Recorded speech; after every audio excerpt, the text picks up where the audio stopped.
ಅಂದ್ರಂತೆ ರಾಯರು ನನ್ನ ಪಕ್ಕದಲ್ಲೇ. ಯಾಕಿರಬೇಕು ಅಂದ್ರೆ ಬಹಳ ಜನರಿಗೆ ಗೊತ್ತಿಲ್ಲ.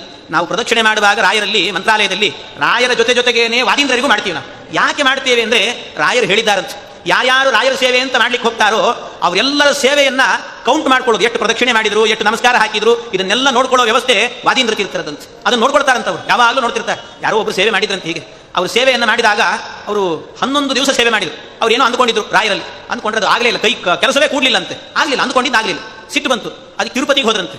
ತಿರುಪತಿಗೆ ಹೋಗಿ ಅಲ್ಲೊಂದು ಪತ್ರ ಬರೆದ್ರಂತೆ, ನಿಮ್ಮ ಶಿಷ್ಯರು ನಿಮ್ಮ ಭಕ್ತರು ರಾಯರ ಸೇವೆ ಮಾಡಿದರೆ ಅನುಗ್ರಹ ಮಾಡ್ತಾರೆ ಅಂತ ಎಲ್ಲರೂ ಹೇಳ್ತಾರೆ, ನಾನು ಸೇವೆ ಮಾಡಿದ್ರೆ ನನಗೆ ಅನುಗ್ರಹ ಮಾಡಿಲ್ಲ, ನಿಮ್ಮ ಭಕ್ತನಿಗೆ ಸ್ವಲ್ಪ ಹೇಳ್ರಿ ಅಂತ ಒಂದು ಪತ್ರ ಬರೆದು ಹುಂಡಿಗೆ ಹಾಕಿದ್ರಂತೆ.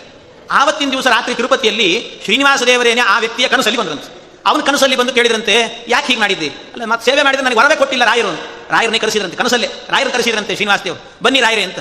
ರಾಯರು ಬಂದ್ರಂತೆ, ಯಾಕೆ ಇವನಿಗೆ ಅನುಗ್ರಹ ಮಾಡಿಲ್ಲ ನೀವು ಅಂತ ಕೇಳಿದ್ರಂತೆ. ಅದಕ್ಕೆ ಇಲ್ಲ ಸ್ವಾಮಿ, ನನಗೆ ಸೇವೆ ಮಾಡಿದ್ರೆ ಅನುಗ್ರಹ ಮಾಡ್ತೀನಿ ಅಂದ್ರಂತೆ.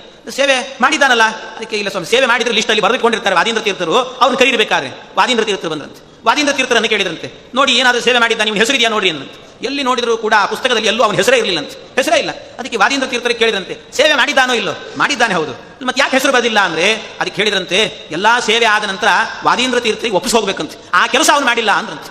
ವಾದೀಂದ್ರ ತೀರ್ಥರಿಗೆ ಒಪ್ಪಿಸ್ಬೇಕಂತೆ, ಸ್ವಾಮಿ ನಾನು ಇಷ್ಟು ಸೇವೆ ಮಾಡಿದ್ದೇನೆ, ರಾಯರಿಗೆ ತಿಳಿಸಿಬಿಡಿ, ನನಗೆ ಅನುಗ್ರಹ ಮಾಡ್ಲಿಕ್ಕೆ ಹೇಳ್ರಿ ಅನ್ನಬೇಕಂತೆ. ಅವರಿಗೆ ಅದನ್ನು ಹೇಳಿ ಬಂದಿರಲಿಲ್ಲ, ಆದ್ರಿಂದಾಗಿ ಹಾಗಾಯ್ತಂತೆ. ಆಮೇಲೆ ಪುನಃ ವಾದೀಂದ್ರರಿಗೆ ಹೇಳಿದ್ರಿಂದ ಮತ್ತೆ ರಾಯರ ಅನುಗ್ರಹ ಮಾಡಿದ್ರು ಅಂತ ಹೇಳ್ತಾರೆ. ಹೀಗೆ ವಾದೀಂದ್ರ ತೀರ್ಥರು ಈ ರೀತಿ ಅನುಗ್ರಹ ಮಾಡ್ತಾರೆ. ಎಷ್ಟು ಅನುಗ್ರಹ ಅಂದ್ರೆ ಒಂದೇ ಮಾತಲ್ಲಿ ಹೇಳಬೇಕು ಅಂತಂದ್ರೆ, ದೇವಲೋಕಕ್ಕೆ ಆಗಬೇಕಾದ್ರೆ ಒಂದೇ ಕಲ್ಪವೃಕ್ಷ, ದೇವಲೋಕಕ್ಕಿರುವ ಕಲ್ಪವೃಕ್ಷ ಒಂದು, ಆದ್ರೆ ಭೂಲೋಕಕ್ಕಿರುವಂತಹ ಕಲ್ಪವೃಕ್ಷ 2 ಕಲ್ಪವೃಕ್ಷ ಇದೆ ಅಂತ. ಯಾವುದು ಅಂದ್ರೆ ರಾಯರ 2 ಪಾದಗಳೇ 2 ಕಲ್ಪವೃಕ್ಷ ಅಂತ ಹೇಳ್ತಾರೆ. ಕಲನ ಕಲ್ಪಪಾದಪವು ಅಂತ 2 ಪಾದಗಳೇ 2 ಕಲ್ಪವೃಕ್ಷ. ಕೇಳಿದ್ದನ್ನು ಕೊಡ್ತಾರಂತೆ ರಾಯರು. ಆದ್ರಿಂದಲೇನೆ ಮೇಲೆ ಇರುವಂತಹ ಇಂದ್ರನಿಗೂ ಕೂಡ ಸಮಸ್ಯೆ ಆಗಿತ್ತು ಅಂತ, ಕೇಳಿದ ವರಗಳನ್ನೆಲ್ಲ ರಾಯರು ಕೊಡ್ತಿದ್ದಾರೆ ಅಂತ ಅಷ್ಟು ಅದ್ಭುತವಾಗಿ ರಾಯರು ಒಲಿತಾರೆ.